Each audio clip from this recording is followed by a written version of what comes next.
I'm David Bennett, and I'm the founder of Mimic Productions. And this is also David Bennett, but he's not the founder of Mimic Productions. He's a virtual representation of myself.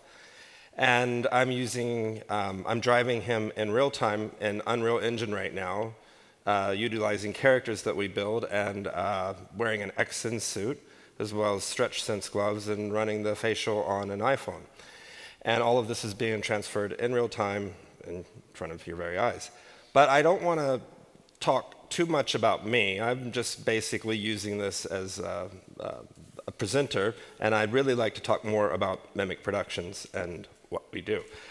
Let's see if this works. Yeah, so Mimic Productions is a company that I founded quite a long time ago, actually outside of my own house. And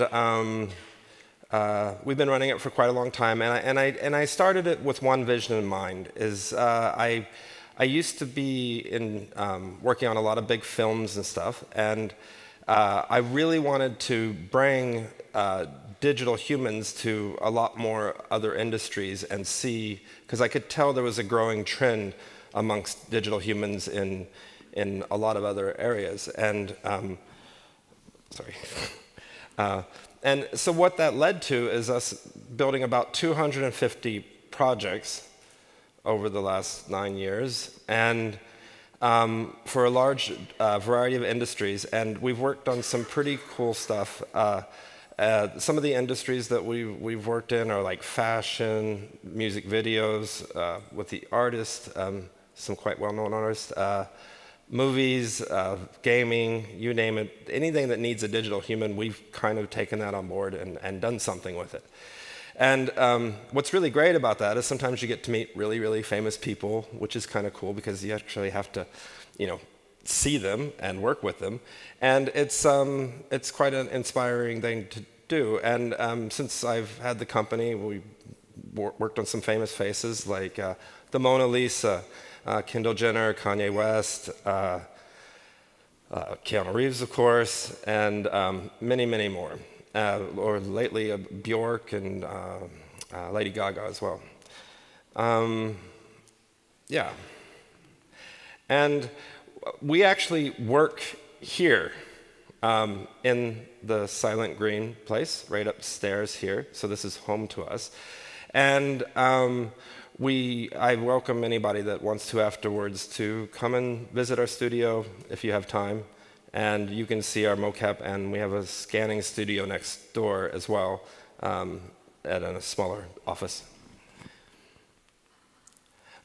So what we do is we build a lot of digital humans, and we build a lot of digital humans that are actually optimized for real-time gaming and stuff like that. Of course, with the metaverse and stuff like that, the digital humans are becoming more and more important in this area.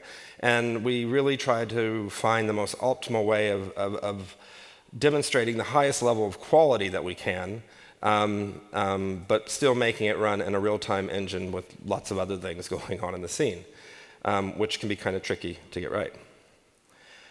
This one right here was, this is a digital human of a real-time DJ that we saw performing in Tokyo. It was a real pleasure to be part of, and it was a cool project.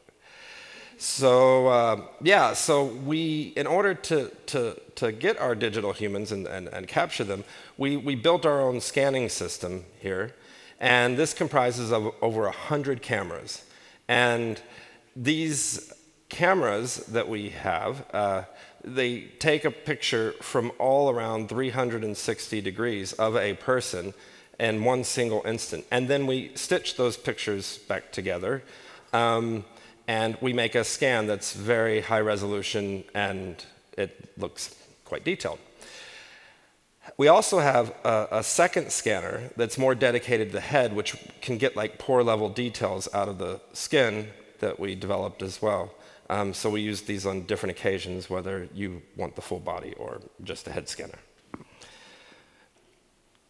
And so one of the things that's kind of made Mimic unique within the industry for quite some time, is that we kind of do a lot of different parts of the digital human, and we make all aspects of the digital human in real-time and non-real-time environments. And what that means is that we can take on different, like sometimes we'll work with creatives and they'll just want scans from us, or sometimes we'll take on entire projects where we make the entire digital human, and sometimes even making the backgrounds and environments like we did on some music videos, but where we took on the whole project.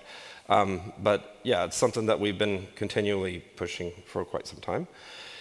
And one of the things that I think really makes Mimic unique comes from building really realistic faces and understanding the expressions that people make on a deeper level. And I brought this to Mimic when I started it, because before I started Mimic, I was in charge of the facial motion capture on a lot of big movies like Avatar and Tintin and Rise of the Planet of the Apes. So I wanted to take this to my team and help them understand what I understood about the face, and then we were able to reconstruct this on multiple different characters for a lot of different clients that required it.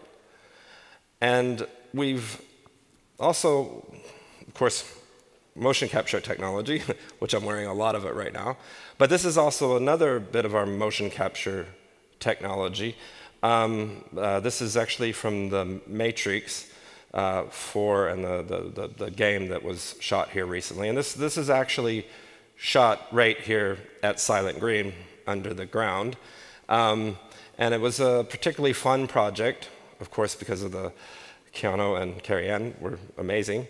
But also, it was just a really fun, interesting project for the whole team to be part of, and honored to be part of that. And sometimes we can't actually scan people, and we are reliant on our very talented artists to build our digital humans from scratch. And this is particularly useful in the times of COVID, when you can't travel and scan people, or when the celebrity is so famous that they just don't have time themselves to get scanned. So sometimes we build them this way, and it's a lot of fun to really give the artists a nice challenge, because there's no real data other than pictures online. And sometimes we've been asked to digitally resurrect people, and we wouldn't just study like this, but we would look at how their face moved from videos and stuff like that, and then we would extract their facial expressions from that and rebuild a facial rig that could be animated in a natural way. So where is all of this going? We've I feel like we're getting close to perfecting our game and what we're doing, and so now into the future, we're kind of looking at ways like to grow this and to make it more available to a lot more people. And what that means is we want to streamline this with AI and basically create toolkits and technologies to get it to more users, to get everybody to have their own avatar.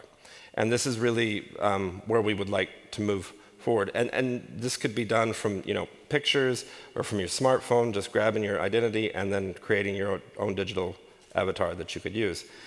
And I think that where it's going is, I think yes, this slide's right. Avatars are here to stay. And I think we're all going to have one soon. And with our avatars, we're going to want our own personal avatars, but sometimes we may not want our avatar to look like us as well. So, we're going to have our alter ego avatars. We might have like a cartoon avatar. We might decide we want to look like a cat. We want to be there to help people do that. And we really like to see how this transfers into the metaverse, and how we can make emotions read and really feel like it's a connected experience within there. Yeah. And that's that's about it for me. I didn't have even the time to stand up. Thank you so much.